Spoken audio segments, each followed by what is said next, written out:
Halo, halo Sobat BM Bercerita. Assalamualaikum warahmatullahi wabarakatuh. Fajar makan tanaman. Mohon maaf untuk yang namanya Fajar. Ini peribahasa yang pas untuk teman yang suka telikung teman dari belakang dalam satu hubungan persahabatan. Kayak cerita yang bakal kita simak ini. Pagar makan tanaman.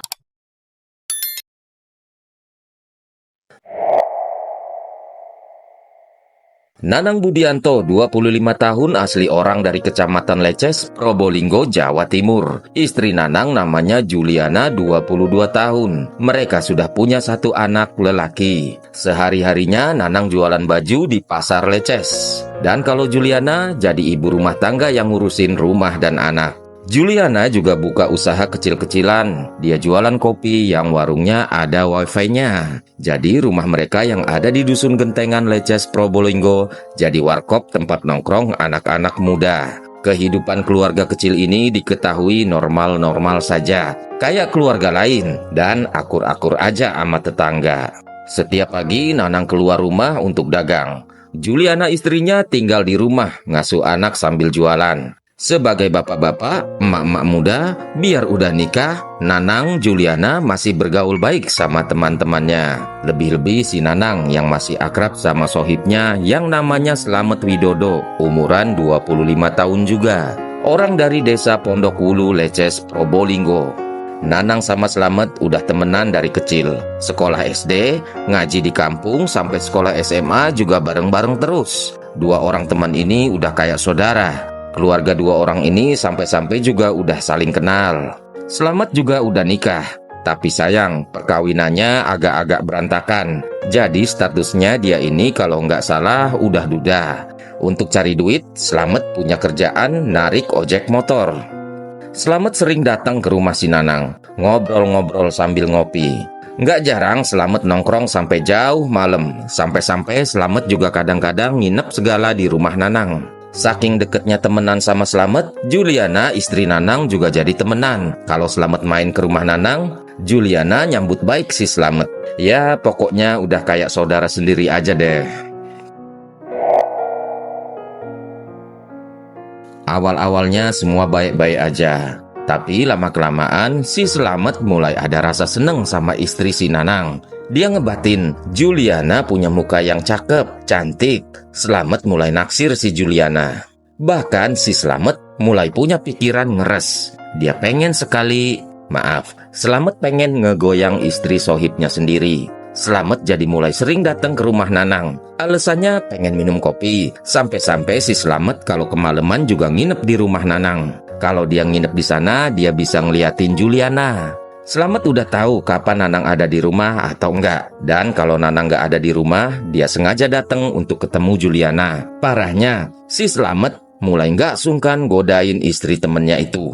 Apalagi kalau nggak ada orang yang datang nongkrong atau ngopi-ngopi di warkopnya si Nanang. Awalnya Juliana nggak hirau, karena memang mereka udah temen deket, kayak saudara. Jadi Juliana mikir si Slamet cuma bercanda aja. Nggak mungkin Slamet mau ngapa-ngapain. Tapi lama-kelamaan Slamet makin berani. Ngerayu dan toel-toel Juliana waktu Nanang nggak ada di rumah. Nerima kelakuan Slamet yang kayak gitu, Juliana tentu aja kaget. Dia nggak nyangka, Slamet teman suaminya berani-beraninya godain dan ngerayunya.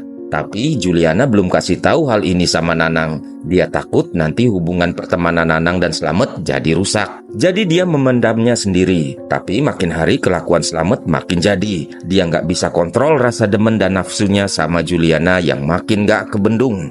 Dia terus mikir, bagaimana cara supaya bisa enak-enak sama bini sohibnya. Sampai satu hari, Slamet yang udah kepala ngebet datang ke rumah Nanang. Waktu Nanang lagi dagang. Dengan nekat, Slamet yang udah bawa pisau dari rumah ngancem Juliana. Dia minta Juliana untuk hubungan badan. Karena takut dan gak bisa ngapa-ngapain waktu itu, Juliana cuma diem, pasrah digauli sama sohib suaminya. Waktu udah selesai, Slamet pulang ke rumahnya. Perasaannya plong, lega, bahagia, puas. Akhirnya apa yang dia pengen selama ini kesampaian juga. Waktu itu Juliana yang ketakutan cuma bisa nangis-nangis. Dia ngerasa malu dan ngerasa bener-bener sedih. Dia nggak nyangka sudah dinodai orang yang sudah dianggap saudara. Tapi Juliana nggak laporan sama Nanang soal itu. Nggak tahu deh apa alasannya. Mungkin dia takut Nanang dan Slamet akan berantem, atau ada alasan yang lain. Yang jelas Juliana masih memendam sendiri kelakuan Slamet. Slamet yang bermuka dua di hadapan Nanang masih terus datang. Bahkan masih sampai nginep segala di rumah Nanang. Di depan Nanang, Slamet akting biasa-biasa aja. Nanang gak punya rasa curiga sama sekali, karena memang Nanang sangat percaya sama si Slamet, temennya dari kecil.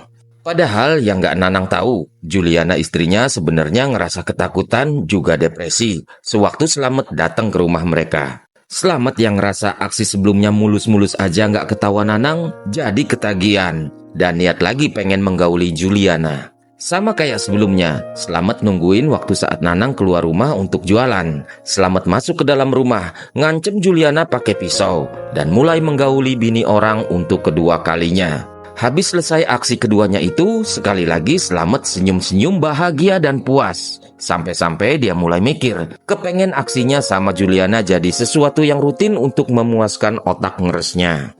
Tapi kali ini Juliana nggak bisa lagi tahan dan bungkam soal kelakuan Slamet. Dia ngerasa Slamet bener-bener udah kelewatan. Dia takut Slamet bakal terus-terusan begitu sama dia. Jadi waktu Nanang pulang kerja, Juliana ceritain yang dia alamin sama suaminya. Wah, ngedenger itu Nanang pastinya ngamuk-ngamuk. Nggak nyangka Slamet temennya dari kecil yang juga udah dianggap saudara, tega-teganya menggauli istrinya. Nanang jadi marah dan dendam sama si Slamet. Waktu pertama-tama kali tahu soal ini, Nanang sebenarnya pengen kasih pelajaran buat Slamet. Tapi Juliana minta suaminya untuk nggak melakukannya, karena nanti tetangga-tetangga atau warga desa jadi tahu masalah ini. Juliana ngerasa malu kalau dia sudah dinodai Slamet, jadi dia nggak mau orang-orang tahu soal ini. Ya, terpaksa deh Nanang dengerin nasihat istrinya. Dia ngehargain perasaan istrinya, jadi Nanang cuma marah-marah dan ngamuk, juga kasih peringatan buat Slamet lewat telepon aja. Bilangnya mungkin kayak gini, "Met, berani-beraninya lo lancang sama bini gua. Awas kalau berani lagi datang ke rumah. Lu itu musuh dalam selimut, ngegunting dalam lipatan, menikam teman dari belakang, ular dalam kasur, bermuka dua, ular kepala 9. Kalau lu berani datang lagi, mau lancang lagi, lu tanggung sendiri akibatnya." Tentu aja bahasanya nggak kayak gitu ya. Nanang ngomel pasti pakai bahasa Jawa Timuran. "Engkau teman baikku, lebih dari saudara. Jangankan makan minum, tidur kita bersama. Bukankah engkau tahu, dia itu istriku." Nanang benar-benar kesel dan serius kasih peringatan ke Slamet. Tapi Slamet malah nganggep enteng peringatan temannya. Dia nggak mau dengerin Nanang. Justru dia jadi makin tertantang untuk lagi-lagi menggauli Juliana. Akhirnya semua permasalahan antara Nanang, Juliana, dan Slamet memuncak. Di tanggal 23 November 2019, hari itu Slamet ngerasa pengen menggauli Juliana lagi. Dia pergi ke sekitar lingkungan rumah Nanang dan Juliana untuk memantau keadaan. Dan kayak biasa, Slamet udah bawa pisau dari rumah buat alat ngancem Juliana. Waktu itu Slamet ngelihat Nanang keluar dari rumah. Sebenarnya hari itu Nanang libur dagang. Dia keluar rumah niatnya untuk pergi mancing. Nah, waktu Nanang pergi, Slamet langsung masuk ke dalam rumah yang kebetulan sepi. Nggak ada orang yang datang ngopi-ngopi. Di dalam rumah, Slamet langsung ngancem Juliana pakai pisau yang dia bawa dan niatnya menggauli Juliana lagi. Juliana ketakutan, nggak bisa teriak minta tolong karena diancam Slamet. Untungnya Nanang tahu-tahu balik lagi pulang ke rumah. Karena waktu mau mancing nggak ada temannya yang datang ke kali atau balong tempat biasa mancing. Jadi Nanang mutusin balik aja pulang dah. Waktu sampai di rumah, Nanang pergokin Slamet yang masih menggauli sang istri di ruang tamu. Waktu itu Slamet sudah bugil, sambil peluk-peluk Juliana, juga sambil pegang pisau sambil ngancam. Ngeliat itu sontak Nanang ngamuk. Dendamnya selama ini sama Slamet nggak bisa ditahan lagi. Nanang yang kebetulan lagi bawa celurit langsung tebas leher juga anggota badan lain Slamet berkali-kali tanpa ampun. Sampai Slamet akhirnya tinggal namanya saja yang Slamet, alias Slamet nggak selamat. Slamet meninggoy, Slamet tewas langsung di tempat dengan luka-luka di leher, perut, juga tangan. Waktu Slamet lagi diserang Nanang, Juliana istrinya lari ketakutan. Dan waktu Slamet udah tewas, Juliana masuk, balik lagi ke dalam rumah. Dia nangis-nangis, syok, nggak nyangka sama semua yang udah terjadi. Tapi Nanang memeluk Juliana dan minta supaya tetap tenang. Nanang bilang ke Juliana, "Nggak akan ada lagi yang menyakiti kamu sayang, Mas akan tanggung jawab. Mas mau serahin diri ke polisi." Walau Nanang sempat kabur hari itu, tapi besok harinya tanggal 24 November tahun 2019, Nanang menyerahkan diri ke Polsek Leces sebagai pelaku penghilangan nyawa sahabatnya, yakni Slamet yang tidak selamat. Setelah Nanang menyerahkan diri, polisi langsung ke TKP di rumah Nanang. Polisi mengevakuasi jasad Slamet yang bersimbah cairan merah ke rumah sakit untuk diotopsi. Polisi juga langsung melakukan olah TKP dan periksa saksi-saksi. Barang-barang bukti kayak celurit, pisau yang dipakai Slamet untuk ngancam Juliana juga diamankan. Hari Rabu 27 November 2019, Nanang ditampilkan di konferensi pers yang digelar di Polres Probolinggo. Di kesempatan itu, Nanang mengaku tidak menyesal telah menghabisi Slamet. Tapi Nanang merasa sedih karena Slamet adalah temannya dari kecil. Inilah yang bikin Nanang masih bisa nahan diri waktu istrinya laporan sudah digauli Slamet sebanyak 2 kali. Nanang menganggap Slamet nggak gubris peringatannya hingga dia tega menghabisinya. Nanang bilang, "Saya nggak nyesel sudah menghabisi nyawa Slamet karena sudah jadi sahabat kepercayaan. Kok malah menggauli istri saya? Itu juga bukan sekali, 3 kali malahan. Jadi wajib dihabisi. Kalau ingat pertemanan, sedih pastinya. Tapi kalau sudah menggauli istri saya dan ngancam-ngancam, ya mau gimana lagi?"